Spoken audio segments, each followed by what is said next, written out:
You have Yelena. One other sign got this, and usually I don't get signs that double up much on the oracle cards, but she who knows, wisdom, clarity, resolution. So this definitely tells me that you're dealing with a situation. You either know which way you're going, you're leaning one way or the other. You're really trying to figure out what the best decision for you is. And ultimately, the decision is yours, but sometimes you're second guessing. Sometimes you're, wondering, should I give a second chance? Should I not give a second chance? Should I move on? Do I want to be single? So Elena's kind of almost got their mind up. She or he, I don't apply sex to the cards, has almost gotten there, figured out what it is, or what's important, or what journey you think you're going on. So let's see what the cards have to say.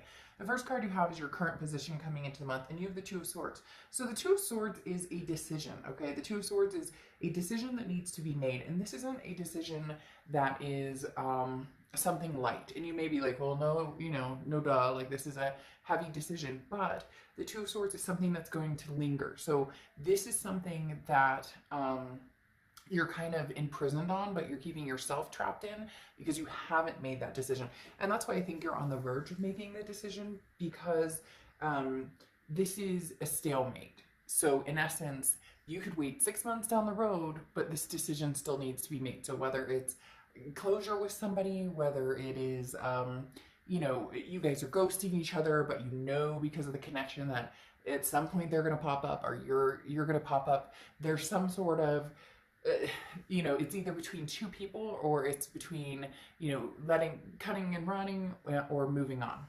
The next card you have is how you're feeling coming into the month, and you have the King of Cups. The King of Cups is communication, okay? The King of Cups is somebody who can be very emotional, but right now that is stepping to the side, and this is a situation or a decision or a journey that you're about to embark on that you're not leading with your heart on, which actually is very significant for Virgo, because you tend to, make the smart decisions based on thinking and theoretical, not so much, the heart chakra or the emotions.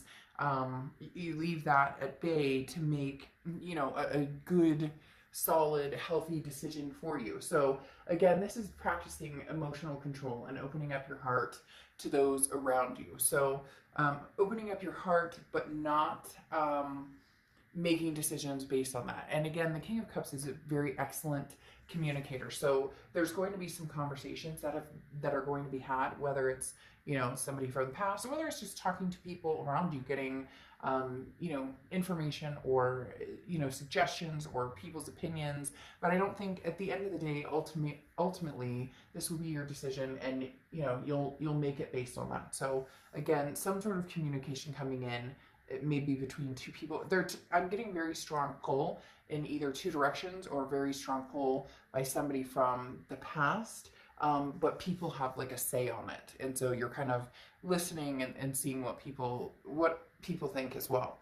The next card you have is your distant past, over the past 5-10 years, could be throughout your childhood, and you have the Queen of Swords. Now the Queen of Swords is somebody who's very wise. So this is saying, look, Virgo, think about your past. Think about what it is that you've dealt with in your past. Think about what it is that you didn't like about your past, what you did like about your past. Take the negative and the positive and figure it out. Because the Queen of Swords is somebody who has grown wise. So learn from situations, not repeating the same patterns, not repeating the same situations. And now you're at a point where you're not, which is why Elena's saying, you have the wisdom to see through the muck. The Queen of Swords can also be a little critical and very honest. So if you are having conversations with somebody, it will be, cutting through the dirt. Again, the non-emotional, yes, I may still love you. Yes, I may still have a big connection with you. Yes, I thought you were the person I was going to end up with, but because of these reasons, it didn't happen. Or, yes, I would like to try again, but here's my issue. Here's what didn't work for us. Here's why there was some toxicity. The next card you have is your immediate past, so the past 2 weeks, past month or two. So yeah, Six of Swords is somebody leaving, abandoning, saying, okay, this is abandoning, retreating, saying, I can't do this anymore. Now, it can also be travel, so some of you could have just recently traveled, but the Six of Swords ultimately talks about leaving a situation behind. Now, oftentimes we revisit those situations, but not always. The Six of Swords is a pretty harsh, it's not as harsh as like the Ten of Swords, which would be the ending, the loss, the tragedy. The Six of Swords is more of the testing the waters without this person in my life and seeing how I flourish from there, and seeing, you know, what comes to fruition. Do we end up kind of floating back together, or is this, you know, the wind takes the sail and I'm completely gone? The next card you have is your distant future, so over the next few months. And you have the King of Swords. The King of Swords is, you know, the master of the domain, so to speak. This is, I'm really recognizing what it is I want in my life, and I'm going for it, whether somebody's coming with you or not. The King of Swords is not afraid to say no and not afraid to stand their ground. So there's somebody here who really tugs at your emotions, Virgo, who really just hits home, and, you know, every time you think about them, there's just this, you know, but I miss them and I do love them, even if you've been through, you know, to hell and back with this person, and even if you know there's toxicity here, you just can't help having that, you know, gut feeling where sometimes you think, you know, this is still your person, and they feel the same connection. So this is going to be a difficult decision that you're going to, like I said, ultimately need to make. But the King of Swords is talking about not being afraid to say no if you need to say no, but above all, standing your ground, as I said, and deciding whether this person is, you know, worth,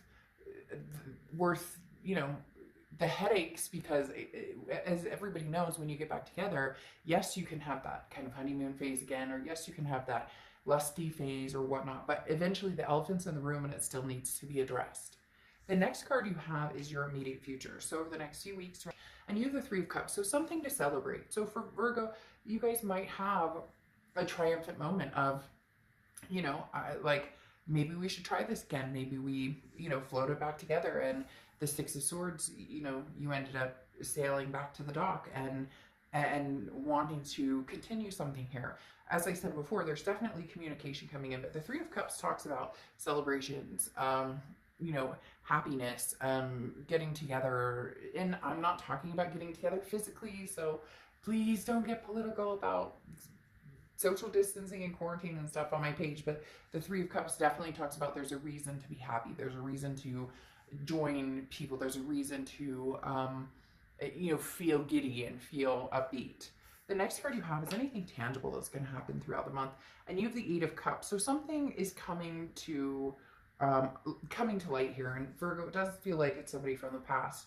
But the Eight of Cups talks about it's moving slowly, or take this slowly. The Eight of Cups is stagnation. It's dissatisfaction, but not dissatisfaction in the choice or the person or whatnot. It's feeling like, why is this not moving faster? Or maybe this person who's coming towards you, Virgo, is feeling like, well, why aren't we rushing back into things? So the Eight of Cups is talking about taking things slow, but also feeling like that want to rush. But again, you're holding back those emotions, knowing that you know, you need to kind of see that things can move, or even just having conversations. Let's start out slow. Let's start out by talking.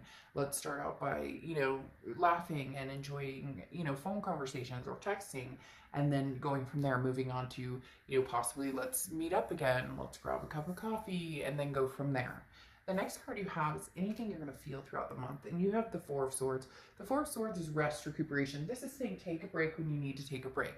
So if you and this person get back together, or you start talking, this is saying you guys have had different lives for a lot of you. You've been separated for a long time. You've started to move on. You both started to develop different things that you want to accomplish, or you've started to, you know, move on with your life, so to speak. The Four of Swords talks about, you know, if somebody texts you, it's not, you don't have to, you're not expected to drop everything and text back. This is what I was talking about, the Eight of Cups having that kind of dissatisfaction. I feel like, Virgo, this person's going to feel a little sad or taken aback by the fact that you're not jumping into this with 2 feet, you know, feet first, 2 feet, feet first, whatever you want to say. Because they really were hoping that it would just be like, okay, we're back to everything square one. And you're saying, well, you know, no, like, this past relationship between us took a lot out of me. And so in order to balance that, there's going to be times where, you know, you may not hear from me all day, or I've got work, and this is going to, because you're not ready to necessarily jump back into that, you know, where you guys were, you know, like, stuck together, if that makes sense. When you're in a relationship and You know, it's, yes, this is what I'm doing after dinner, or this is what I'm doing tonight, or are you coming over? You get my drift. The next card you have are your hopes and fears for the outcome of the month, and you're the Star card. The Star card is beautiful. It's hope, it's inspiration. Really, at the end of the day, you're wanting something to come through that is going to be just feel good, inspiring, you know, pleasing on all cylinders, emotional, physical. You know, when you have a breakup, or when you're talking to somebody that you know, from the past, that you guys have had a toxic relationship or an issue with, you know, it causes all sorts of issues, upset stomach, you know, mental fog, and you're just hoping that even if this doesn't work out, that you don't end up going through the whole rigmarole that you went through before. The next card you have is your outcome card, and you have the Sun. So the Sun is solutions. The Sun is seeing things clearly. So if this is going to work out, Virgo, you know, oh, holy crap. If this is going to work out, there's going to be a lot of things pointing towards what, there's going to be a lot of things pointing towards what needs to be done, or what will work out, or what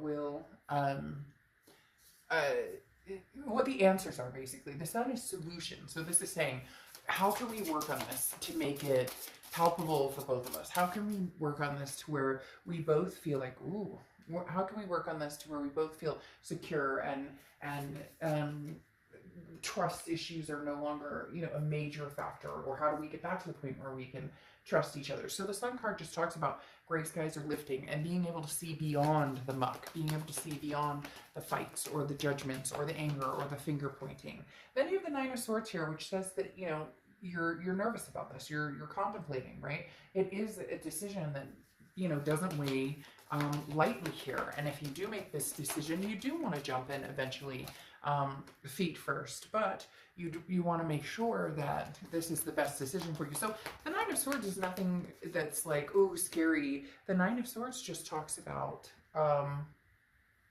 it's an internal feeling. It's almost an illusion, or a paranoia, if you will, because the Nine of Swords talks about, you know, feeling anxious about something that hasn't happened. Like, you're automatically waiting for the other shoe to drop.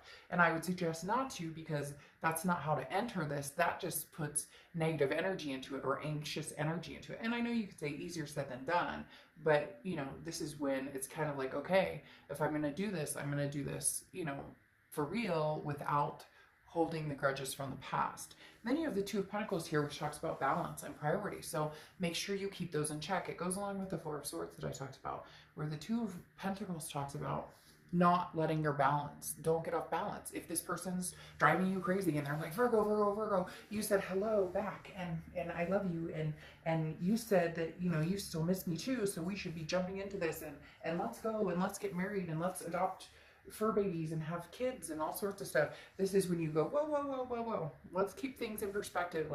Let's you know, make sure that both of our needs are going to be met, and that we both feel secure in this. But here's the very interesting aspect of it, because in the distant future, you have the Two of Cups, which is the twin flame, karmic connection energy. So this is soulmate energy. So this may be, you know, another go round with your soulmate. And then you have, which is, you know, extremely positive, because that means, you know, maybe it is a good idea to jump at this, because maybe now it's divine timing and you guys are back around to try this again. And then you have the Knight of Cups, which is romance, and it's dreamy, and it's whimsical, and it feels good. Now, as I said, the elephant's in the room, and you still have things, to, you know, to discuss, but it's okay to feel happy about this. It's okay to not always feel anxious about this person anymore. So, all right, your oracle card here, which I love, is Leap. You go first. The universe will catch you.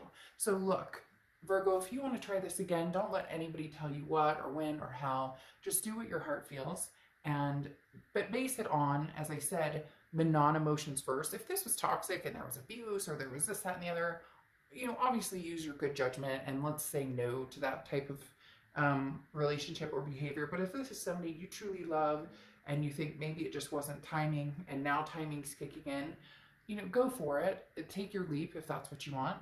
All right, I will see you guys soon. Bye.